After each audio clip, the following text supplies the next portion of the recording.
오직 예수와 부활을 증거하다, 이런 제목으로 함께 말씀을 나누려고 합니다. 서구 사회를 세워온 두 가지 정신적인 기둥이 있습니다. 하나는 히브리즘이라고 하는데 예루살렘을 중심으로 한 히브리 전통이 있습니다. 또 하나는 아테네를 중심으로 한 헬레니즘이 있습니다. 헬라 사상이라고 하고요. 소크라테스, 아리스토텔레스 이런 사람들이 대표적인 인물이 될 겁니다. 자, 이 히브리 사상과 헬라 사상이 있는데 서로 다릅니다. 결정적으로 다른 건 신과 인간과의 관계가 다릅니다. 히브리 사상은 철저히 신 중심입니다. 하나님 중심입니다. 하나님께서 세상 창조하시고 하나님 세상 주관하시고 하나님 세상을 운행하시며 당신의 뜻을 이루어 가십니다. 이게 히브리 사상이고요. 헬라 사상은 인간 중심입니다. 특별히 인간의 이성이 중심입니다. 신이 있는데 신이 모든 것을 주장하고 모든 것을 관여하거나 다스리거나 그러지 않습니다. 인생이 이 땅에서 자기 이성을 통해서 자기의 만족을 누리고 행복을 구하려고 하는 것이 이 헬라 사상의 기본적인 목적입니다. 그렇게 이해하시면 좋을 것 같습니다. 하나는 하나님 중심, 하나는 인간 중심.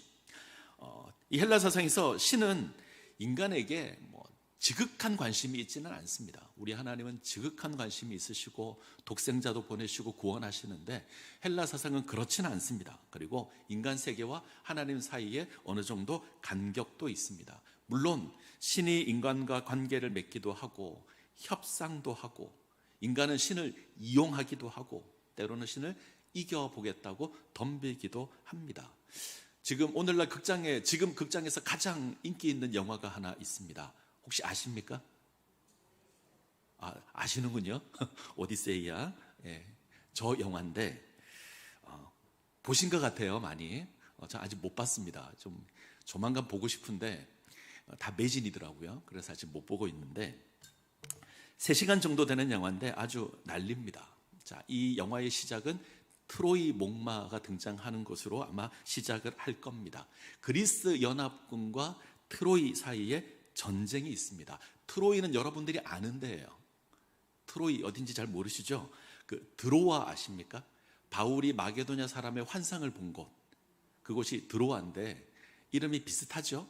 드로아는 트로이의 땅 이런 뜻입니다. 아주 가깝고요. 어떤 사람은 그 드로아가 트로이다라고 말하는 사람도 있습니다. 자, 이곳에 그리스 연합군과 전쟁이 있죠. 그런데 이 전쟁 이면에 신과 인간 사이의 거래도 있고요. 이 전쟁이 무려 10년이나 계속됩니다. 그리스 연합군이 트로이를 공격하는데 10년 동안 못 이깁니다. 이때 군인들을 숨긴 거대한 목마를 만들어서 트로이 성을 정복하죠. 그래서 트로이 목마 이런 말이 있습니다. 이 목마를 만들 계획을 세운, 이 계략을 세운 사람이 오디세이입니다. 이 오디세이가 전쟁에서 이기고 다시 집으로 돌아가는 이야기가 오디세이인데 무려 10년 걸립니다. 전쟁 10년 걸리고 돌아가는데 10년 걸려서 20년 만에 집으로 돌아가는 이야기. 이 과정에서 어떤 신은 오디세이에게 분노하고 어떤 신은 오디세이를 돕기도 하고 어떤 신은 오디세이를 유혹하기도 합니다.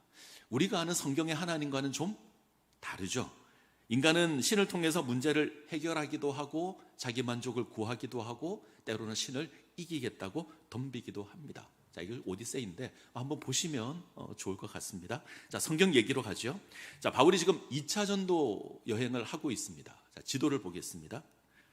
바울은 계획이 없던 마게도냐로 가죠. 빌립보에서 복음을 전하고 데살로니가로 갑니다. 이곳에서 회당에서 복음을 전하고 많은 이방인들이 예수를 믿습니다. 근데 유대인들이 방해하죠. 핍박을 하죠. 불량배도 동원해서 야손의 집을 습격하기도 합니다. 그래서 도망해서 어디를 가냐면 베레아로 갔습니다.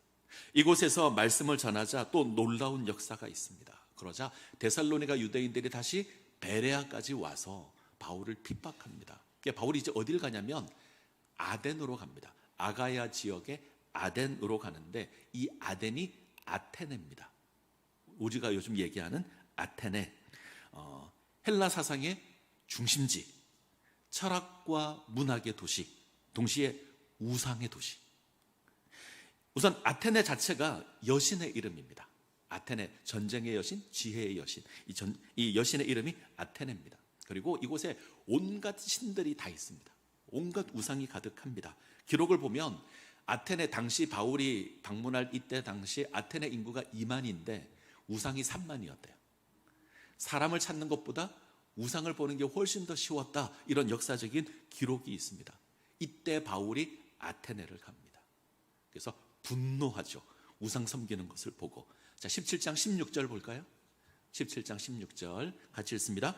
바울이 아덴에서 그들을 기다리다가 그 성에 우상이 가득한 것을 보고 마음에 격분해서, 수많은 우상과 그 우상을 섬기는 것을 보고 격분합니다. 분노합니다. 좀 더 정확하게 하면 우상을 섬기는 것을 보고 분노하고 하나님을 알지 못하고 우상을 섬기는 그 모습을 보고 속상해합니다. 지성의 도시잖아요. 철학의 도시입니다. 가장 똑똑한 사람들이 모여 있는데 이들이 하는 건 헛된 우상을 섬기는 겁니다. 그래서 바울이 분노, 격분합니다. 왜 아테네 사람들이 우상을 섬겼을까? 자, 이 물음부터 한번 생각을 해보죠. 헬라 사상의 핵심은 인간입니다. 그리고 인간이 추구하는 인생의 목표는 행복일 겁니다. 쉽게 표현하면 행복을 얻기 위해서 철학이라는 것을 합니다. 혹시 철학 좋아하십니까? 저는 철학을 별로 안 좋아합니다. 참 머리 아픈 게 철학이라 좋아하진 않는데, 이 머리 아픈 학문인 철학을 왜 하냐면 행복을 찾는 일종의 과정과 같은 것이 철학입니다. 어떻게 하면 더 행복할 수 있을까? 이걸 찾고 찾는데 이들은 점점 더 새로운 것을 찾습니다. 뭔가 우리를 행복하게 할 새로운 것이 없을까? 이게 아테네 사람들의 관심사였습니다. 자, 19절 같이 읽습니다. 그를 붙들어 아레오바고로 가며 말하기를 네가 말하는 이 새로운 가르침이 무엇인지 우리가 알 수 있겠느냐. 아레오바고, 이것은 아레스의 언덕인데 광장일 수도 있고 법정일 수도 있습니다. 이 아테네 사람들이 바울의 말을 좀 더 자세히 듣고자 이곳으로 바울을 데리고 갑니다. 요청하는 게 있죠. 뭔가 새로운 가르침, 우리를 만족할 만한 혹시 새로운 가르침이 있을까 봐 관심을 가졌습니다. 자, 21절을 보죠. 21절 같이 읽습니다. 모든 아덴 사람과 거기서 나그네된 외국인들이 가장 새로운 것을 말하고 듣는 것 이외에는 달리 시간을 쓰지 않음이었더라. 새로운 것을 말하고 듣는 것 외에는 관심사가 없었습니다. 뭔가 새로운 가르침이 있을까? 어떻게 하면 우리가 좀 더 행복해질 수 있을까? 이 아테네 사람들의 유일한 관심사였습니다. 근데 바울이 와서 복음을 이야기하는데 이게 좀 새로워 보인 거예요. 그래서 이것을 가지고 이제 소위 말하면 논쟁을 합니다. 자, 18절 같이 읽습니다. 어떤 에피쿠로스와 스토아 철학자도 바울과 쟁론할세 어떤 사람은 이르되 이 말쟁이가 무슨 말을 하느냐 하고 어떤 사람은 이르되 이방 신들을 전하는 사람인가 보다 하니 이는 바울이 예수와 부활을 전하기 때문이러라. 바울이 예수와 부활을 전합니다. 그랬더니 논쟁이 있죠. 쟁론이 있습니다. 어떤 사람은 말이 안 되는 이야기를 하는 말쟁이다 비난하고, 어떤 사람은 어떤 신을 섬기라고 선전하는 사람인가 보다 이렇게 비난하기도 합니다. 자, 여기 두 철학 학파가 등장하죠. 에피쿠로스, 스토아. 철학 공부하면 만나게 되는 학파들인데, 에피쿠로스 사람 학파는 쉽게 말하면 쾌락주의자입니다. 그런데 육체적 쾌락이 아니라 정신적인 쾌락을 쫓는 자들입니다. 그래서 신에게 관심이 없고 어떻게 하면 나를 만족시킬까, 내가 즐거워할까, 내가 기뻐할까, 이런 걸 쫓는 사람들, 에피쿠로스입니다. 스토아 철학은 자연의 섭리, 원리를 찾아서 그것을 따르는 것이 행복이라고 생각하는 철저한 이성주의자들입니다. 이들이 쓰는 단어가 로고스라는 게 있는데 우리가 성경이 이야기하는 로고스와는 조금 다릅니다. 이들은 자연의 원리를 찾아서 그것에 순응하는 삶을 살면 행복하다. 자, 이 두 학파의 공통점이 있습니다. 인간의 이성을 강조합니다. 이성의 즐거움을 구하고 이성으로 섭리를 찾고 목표하는 것도 같습니다. 행복입니다. 어떻게 하면 이 땅에서 행복을 누릴까? 자, 이 철학의 도시에 우상이 많습니다. 좀 신기하지 않습니까? 인간의 이성을 강조하는 이 철학의 도시에 우상이 많습니다. 잘 안 맞아 보이기도 하는데 헬라 사람들은 신적인 존재가 이 세상의 질서를 유지한다고 생각했습니다. 세상을 운행하는 법칙이 있는데 그것이 신이다. 그래서 하늘을 다스리는 신이 있고 바다를 다스리는 신이 있습니다. 땅을 다스리는 신이 있고 전쟁의 신이 있고 지혜의 신이 있고 미의 신이 있고 이들이 각자 맡은 역할대로 세상을 운행한다 이렇게 생각합니다. 자, 인간의 이성으로 행복을 구하는 동시에 세상의 원리를, 세상을 움직이는 이 신들과 관계를 맺어서 이들을 섬겨서 내가 어떤 이득을 취해보겠다, 이게 헬라 사상입니다. 그래서 필요에 따라서 신을 찾기도 하고 신을 이용하기도 합니다. 무엇을 먹을까, 무엇을 마실까, 무엇을 입을까를 구하기 위해서 신을 찾는 겁니다. 무려 3만 개 이상의 신을 만들어 놓고 그때그때 맞는 신을 찾는 겁니다. 심지어 알 수 없는 신의 제단까지 만들었습니다. 3만 개를 만들었는데 혹시 빠뜨린 게 있을까 봐 알 수 없는 신도 하나 만들어 놓고 그것을 섬겨서 답을 구하는 겁니다. 이렇게 하는 이유가 행복을 구하기 위해서. 이들은 인간의 행복을 위해서 철학을 하고 인간의 행복을 위해서 우상을 섬깁니다. 자, 이제 우리를 생각해 보죠. 우리도 행복을 구하죠. 우리는 행복을 찾습니다. 아닙니까? 맞습니다. 우리도 행복을 찾습니다. 행복을 위해서 애쓰고 노력합니다. 동시에 하나님을 찾고 하나님도 섬깁니다. 그러면 우리의 모습과 아테네 사람의 모습이 같은 것 아닙니까? 저들은 우상을 섬길 뿐이고 우리는 하나님을 섬기고 있으니 대상만 다르고 똑같은 거 아닙니까? 아닙니다. 다릅니다. 우리는 달라야 합니다. 같은 거였다면 바울이 복음을 전하지도 않았을 겁니다. 다르기 때문에 바울이 복음을 전합니다. 자, 이 부분을 함께 보겠습니다. 바울은 아테네 사람들에게 예수와 부활을 증거합니다. 좀 더 정확하게 하면 예수 그리스도의 십자가와 부활을 증거합니다. 이게 아테네 사람들에게 새롭게 들렸습니다. 낯설게 들렸습니다. 그래서 어떤 사람은 말쟁이라고 조롱했고 어떤 사람은 바울의 이야기를 다음에 또 듣겠다라고 미루기도 했습니다. 자, 우리가 주목할 건 왜 예수와 부활을 증거했을까?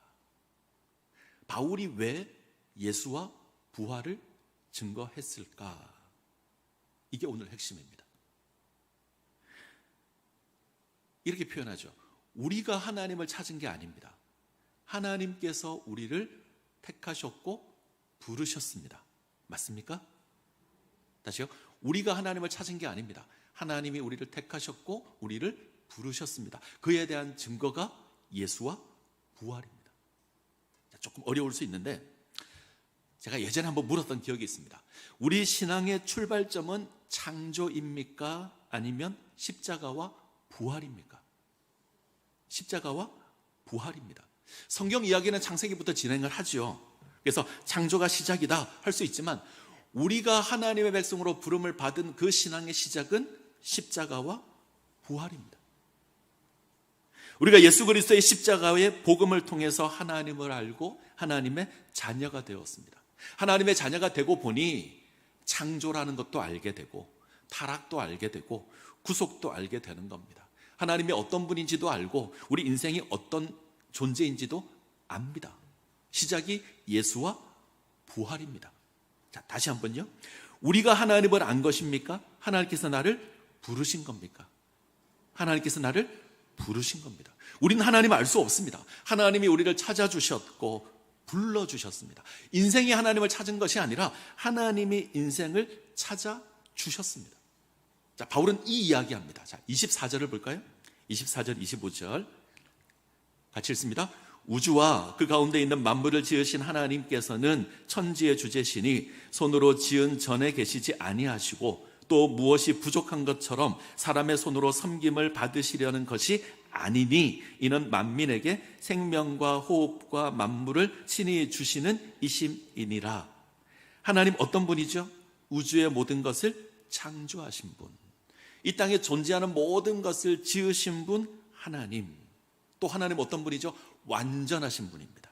뭔가 부족함이 있어서 사람의 도움을 받아야 될 분이 아닙니다. 하나님 스스로 완전하신 분입니다.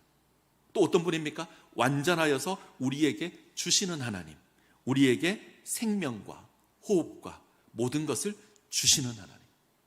하나님 어떤 분이죠? 천지를 창조하신 하나님, 완전하신 하나님, 우리에게 주시는 하나님. 인간의 행복은 이 하나님과 연결되어 있을 때 행복을 누립니다. 완전한 하나님 안에 거할 때 인간은 행복합니다. 하나님이 인간을 창조하셨고 인생으로 하나님을 찾도록 하셨고 하나님과의 관계 속에서 행복을 누리게 하셨습니다. 창세기에 나와 있는 하나님의 형상입니다. 자, 27절 볼까요? 이는 사람으로 혹 하나님을 더듬어 찾아 발견하게 하려 하심이로되 그는 우리 각 사람에게서 멀리 계시지 아니하도다. 하나님께서 인생을 창조하시고 하나님을 찾고 발견하게 하셨습니다. 이걸 하나님의 형상이라 그러잖아요. 우리는 하나님과 관계되어 있는 존재고 그 안에서 행복을 누리는 존재였습니다. 하나님을 섬기는 존재였습니다. 에덴 동산에서는 이러한 삶을 누렸습니다.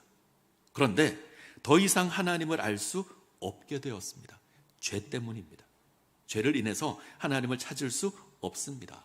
죄로 말미암아 관계가 깨어졌습니다. 그래서 하나님을 찾아야 될 인간이 하나님을 모르니 우상을 찾는 겁니다. 무려 3만 개의 우상을 만들어 놓고 답을 찾는 겁니다.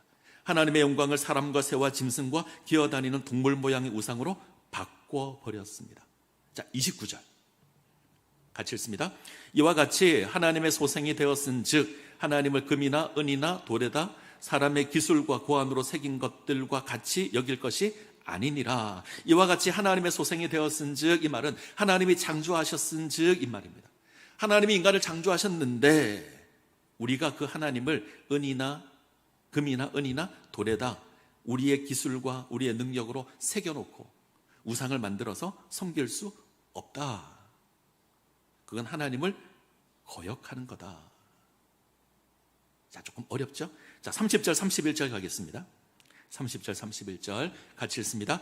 알지 못하던 시대에는 하나님이 간과하셨거니와 이제는 어디든지 사람에게 다 명하사 회개하라 하셨으니 이는 정하신 사람으로 하여금 천하를 공의로 심판할 날을 작정하시고 이에 그를 죽은 자 가운데서 다시 살리신 것으로 모든 사람에게 믿을 만한 증거를 주셨음이니라 하니라.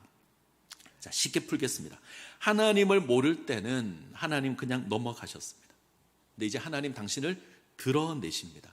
당신을 알리십니다. 왜요? 세상을 심판하기 위해서 당신을 드러내셨습니다. 그래서 동시에 회개하라는 증거를 주셨습니다. 그러니까 하나님의 심판을 면하려면 회개하고 돌아와야 되잖아요. 그래서 하나님을 드러내고 하나님을 찾을 수 있는 증거를 주셨는데 그것이 뭐냐면 예수와 부활입니다. 하나님을 모르는 인생으로 하여금 하나님을 발견할 수 있도록 하나님을 알 수 있도록 예수님 이 땅에 보내셨습니다. 우리는 예수님을 통해서 하나님을 압니다. 예수의 십자가와 부활을 통해서 하나님을 압니다. 이것이 하나님을 드러내는 증거이며 동시에 회개의 증거이기도 합니다. 우리는 예수를 통해서 하나님을 알고 예수의 십자가를 통해서 하나님을 알고 하나님을 찾을 수 있습니다. 구원으로 나아갈 수 있습니다. 죄로 말미암아 죽음 가운데 가던 인생 구원하기 위해서 예수님 이 땅에 오셨습니다.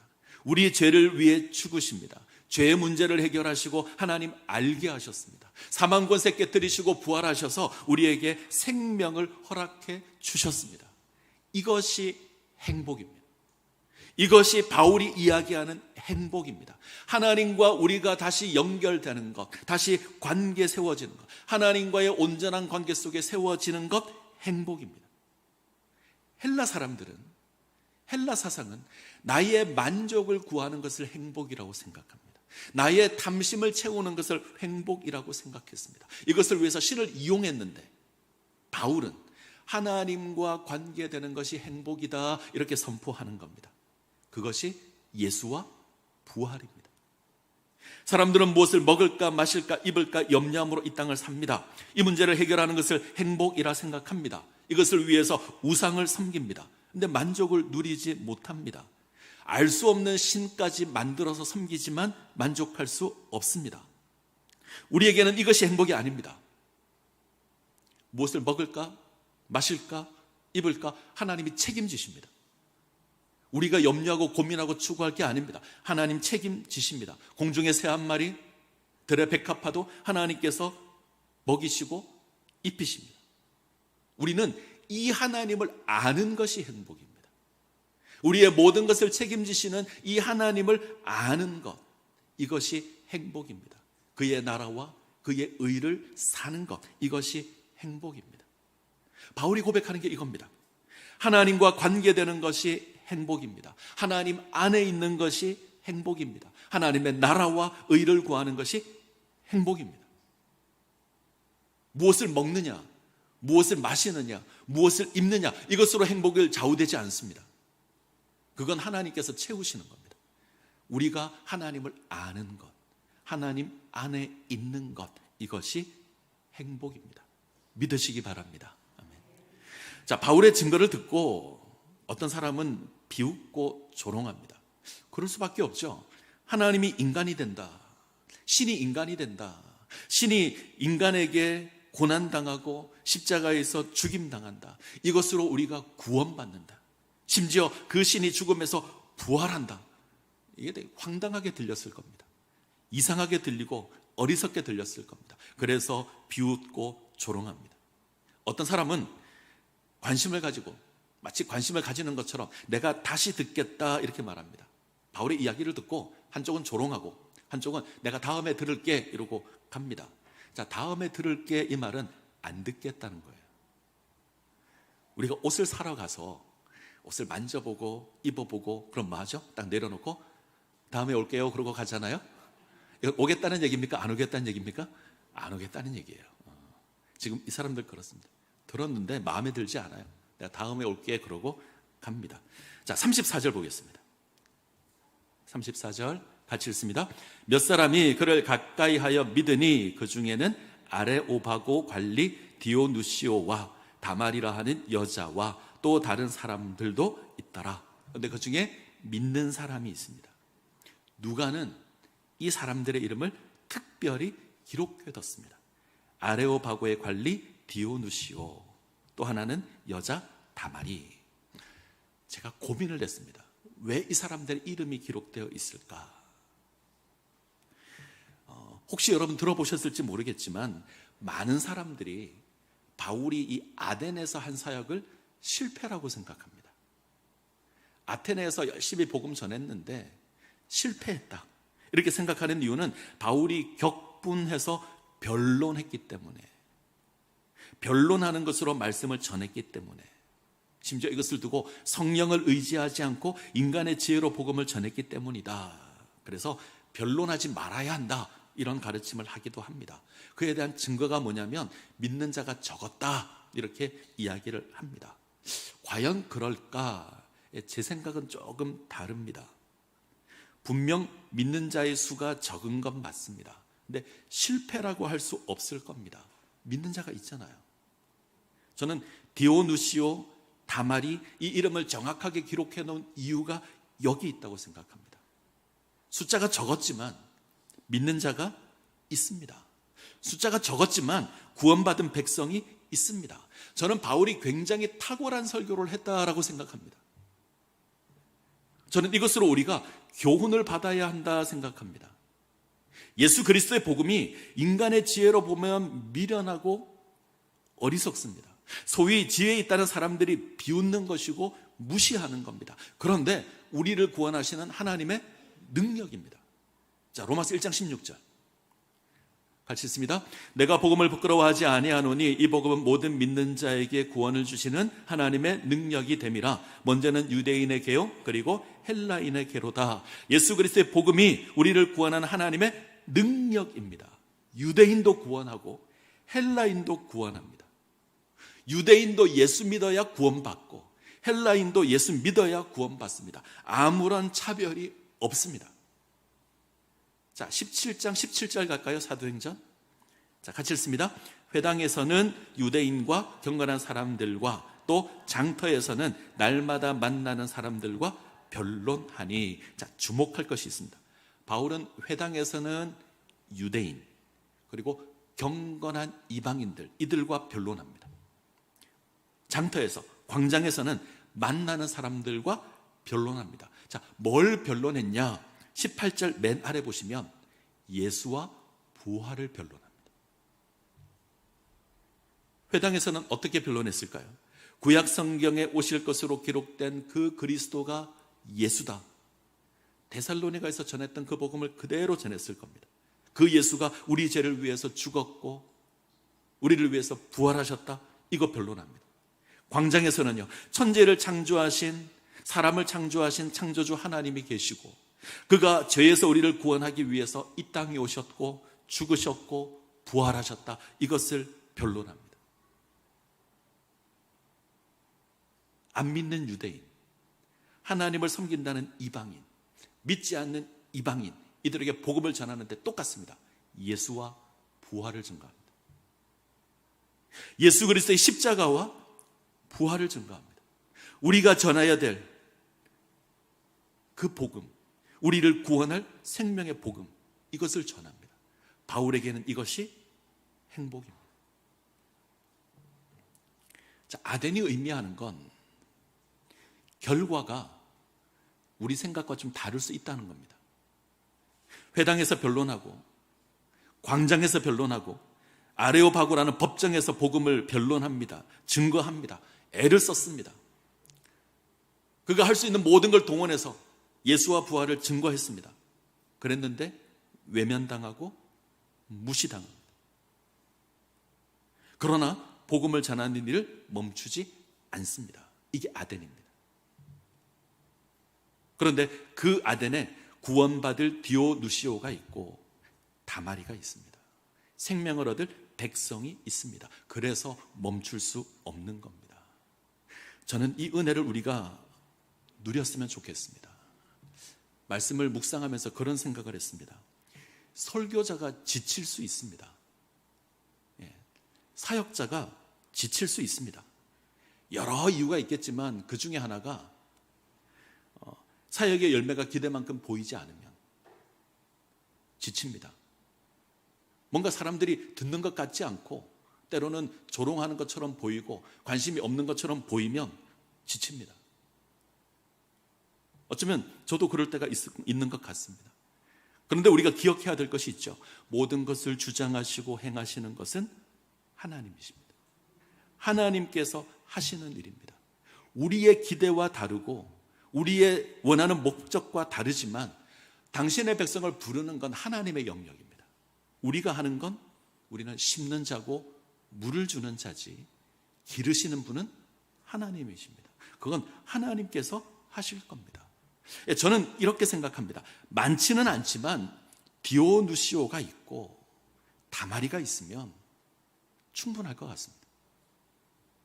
어떤 사람들은 무시하고 어떤 사람들은 관심이 없고 어떤 사람은 다음에 들을 게 떠나가지만 그러나 말씀을 전했을 때 그 말씀을 사모하고 듣는 디오누시오가 있으면, 다마리가 있으면, 하나님의 말씀이 전파되고 그 결과가 주어지는 게 있으면 감사할 것 같습니다. 사역은 사람의 기대로 하는 것이 아니라 하나님의 역사로 하는 겁니다. 우리가 많고 적음을 판단할 수 있는 게 아닙니다. 자, 말씀을 맺겠습니다. 하나님을 아는 것 행복이고요. 하나님과 관계되는 것 행복입니다. 자, 그리고 하나님의 사명 감당하는 것이 행복입니다. 비록 그 결과가 기대와 다를지라도 예수와 부활을 증거하는 것이 행복입니다. 저는 여러분들이 이 행복을 누렸으면 좋겠습니다. 살아가면서 하나님을 모르는 자들을 향해서 예수와 부활을 증거하십시오. 예수 그리스도의 십자가와 부활을 증거하십시오. 3만 개의 우상을 세워놓고 살아가는 저들을 향해서 예수 그리스도의 복음을 전하십시오. 그것이 행복입니다. 결과가 조금 기대와 다를 수 있습니다. 뭔가 엄청난 역사가 나타나지 않을 수 있습니다. 그러나 하나님의 생명의 역사는 일어날 겁니다. 그러기에 그것으로 행복하다 생각하시고 이 사명을 감당하시기를 간절히 소원합니다.